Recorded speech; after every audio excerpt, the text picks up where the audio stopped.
สวัสดีค่ะหลายครั้งเลยนะคะที่เราอาจจะรู้สึกว่า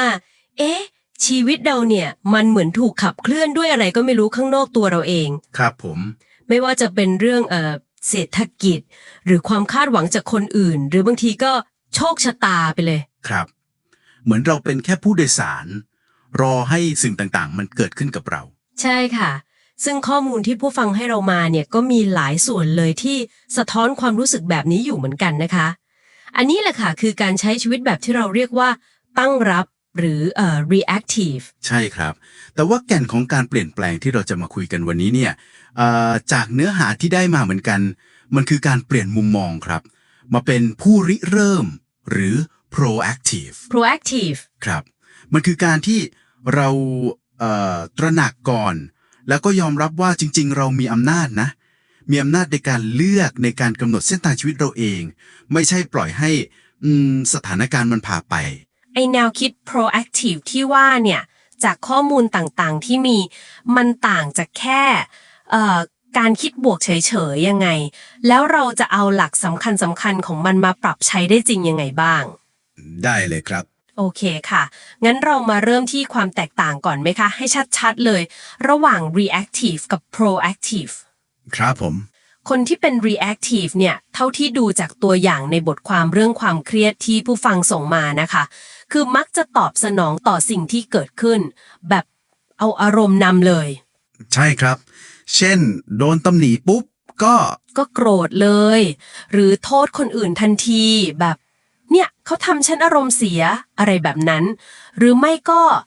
รอรอให้ทุกอย่างมันเพอร์เฟกต์ก่อนค่อยทครับรอจนพร้อมซึ่งบางทีมันก็ไม่พร้อมสักทีแต่ถ้าเป็น proactive เนี่ยมันคือการใช้สติรู้ตัวก่อนที่จะตอบสนองออกไป ำมีสตินิดหนึ่ง ใช่ครับคือมันต้องตระหนักถึงสิ่งที่เรียกว่าความรับผิดชอบก่อน responsibility ซึ่งคำนี้จริงๆแล้วมันไม่ได้แปลว่าภาระหนักอกนะแต่มันคือ ability to respond อ๋อความสามารถในการตอบสนอง ครับความสามารถในการเลือกตอบสนองของเราเองคน proactive จะมองสถานการณ์เดียวกันนี่แหละแต่จะคิดว่าฉันจะเลือกจัดการกับความรู้สึกนี้ยังไงดีหรือฉันจะเริ่มทำอะไรได้บ้างตอนนี้เลยถึงแม้มันจะยังไม่สมบูรณ์แบบ ค่ะ เหมือนเปลี่ยนบทบาทจากเหยื่อเป็นคนคุมเกมเอง ประมาณนั้นเลยครับเป็นคนนำชีวิตตัวเองซึ่งจุดที่สำคัญมากๆเลยคือสิ่งที่เรียกว่าช่องว่างครับช่องว่างระหว่างสิ่งเร้ากับการตอบสนองช่องว่าง ครับคือมนุษย์เราเนี่ยมีพื้นที่ตรงนี้อยู่ซึ่งต่างจากสัตว์นะในช่องว่างนี้แหละครับคืออิสระในการเลือกของเราที่จะคิดที่จะตัดสินใจว่าจะตอบสนองยังไงดีไม่ใช่แค่ทำไปตามสัญชาตญาณหรือแบบอารมณ์พาไปอ๋อ เข้าใจแล้วค่ะ อย่างในบันทึกที่บางท่านแชร์มาเรื่องการรับมือกับฟีดแบ็กที่ไม่ค่อยดีเนี่ย อันนี้คือสิ่งเราเนาะครับถ้าเราเป็น reactive ก็อาจจะแบบรู้สึกแย่ป้องกันตัวเองหรือโกรธไปเลย ใช่ครับแต่ถ้าใช้หลัก proactive คือเราหยุดในช่องว่างที่ว่าเมื่อกี้ก่อนแล้วก็เลือกเลือกที่จะมองว่าเอ๊ะคำวิจารณ์นี้มันมีอะไรที่เราเอาไปใช้ประโยชน์ได้บ้างไหมนะเอาไปเรียนรู้พัฒนาตัวเองถูกต้องครับการเลือกตรงนี้แหละครับคือจุดเปลี่ยนเลยค่ะจุดเปลี่ยนสำคัญเลยแล้วเพื่อให้เราใช้พลังงานของเราได้ถูกจุดนะครับมันมีอีกแนวคิดหนึ่งเข้ามาช่วยคือเรื่องวงกลมสองวงวงกลมครับวงกลมความกังวลหรือ circle of concern กับวงกลมอิทธิพล circle of influence ค่ะวงกลมความกังวลเนี่ยคือทุกเรื่องเลยที่เราสนใจแต่เราควบคุมมันโดยตรงไม่ได้เช่นนโยบายบริษัทเศรษฐกิจโลกหรือแม้แต่ความคิดพฤติกรรมของคนอื่นซึ่งดูเหมือนเป็นเรื่องที่หลายคนกังวลจากข้อมูลที่ได้รับมาเหมือนกันนะใช่ค่ะกังวลแต่ทำอะไรไม่ค่อยได้ส่วนวงกลมอิทธิพลกะคะวงกลมอิทธิพลหรือ circle of influence อันเนี้ยคือสิ่งที่เราควบคุมได้จริงๆครับเช่น ทัศนคติของเราเอง การกระทำของเรา การไปเรียนรู้ทักษะใหม่ๆ หรือการปรับปรุงวิธีการทำงานในส่วนที่เราดูแลได้ อ๋อ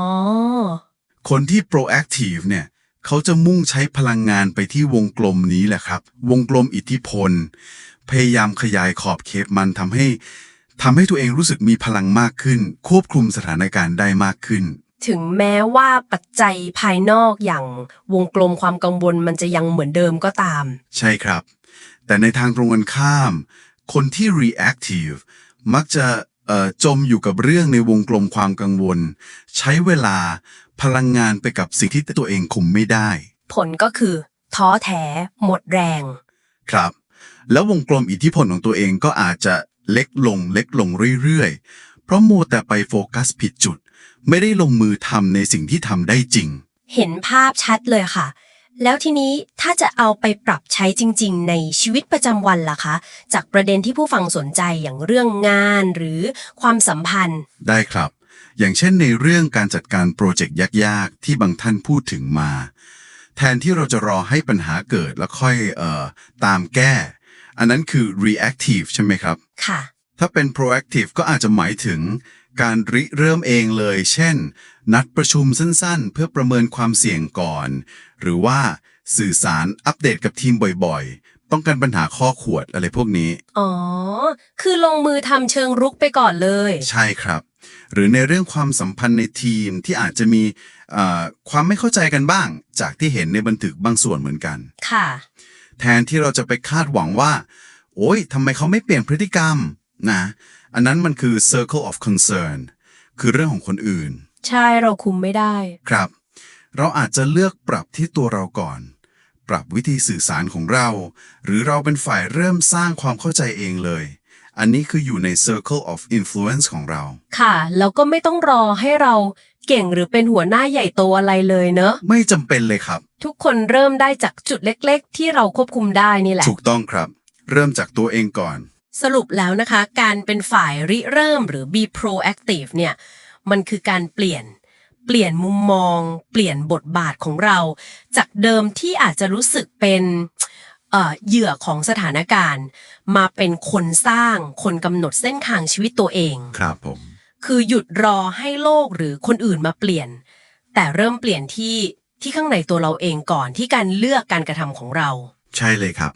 หัวใจสำคัญมันคือการตระหนักว่าเรามีพลังในการเลือก แล้วก็ยอมรับความรับผิดชอบต่อผลที่ตามมาจากการเลือกนั้น ชีวิตที่เราเป็นอยู่ตอนนี้ มันก็คือผลรวมของการเลือกของเราในอดีตทั้งนั้นแหละครับ จริงค่ะ และอนาคตมันก็ขึ้นอยู่กับการเลือกที่เราจะทำตั้งแต่วินาทีนี้เป็นต้นไป ค่ะ ก่อนจะจบกันวันนี้อยากจะชวนให้ลองคิดตามนิดนึงนะคะ ลองทบทวนดูว่าในวัน2 วันที่ผ่านมาเนี่ย มีสถานการณ์ไหนบ้างที่เราอาจจะเผลอ ตอบสนองออกไปแบบ reactive โดยไม่รู้ตัว น่าคิดครับ แล้วถ้าเรามีโอกาสย้อนกลับไปได้อีกครั้ง แล้วใช้ช่องว่างที่เราคุยกันเมื่อกี้เพื่อเลือกอีกที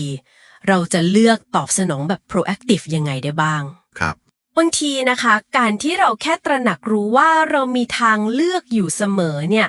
มันอาจจะเป็นกุญแจดอกเล็กๆที่เปิดไปสู่การเปลี่ยนแปลงที่ยิ่งใหญ่กว่าที่เราคาดคิดก็ได้นะคะ ครับผมเป็นจุดเริ่มต้นที่ดีเลยครับ ถ้าคุณชอบเรื่องราวเหล่านี้ หรืออยากให้ทางช่องถ่ายทอดเรื่องราวใดๆ ช่วยคอมเมนต์ไว้ใต้คลิปได้เลยนะคะ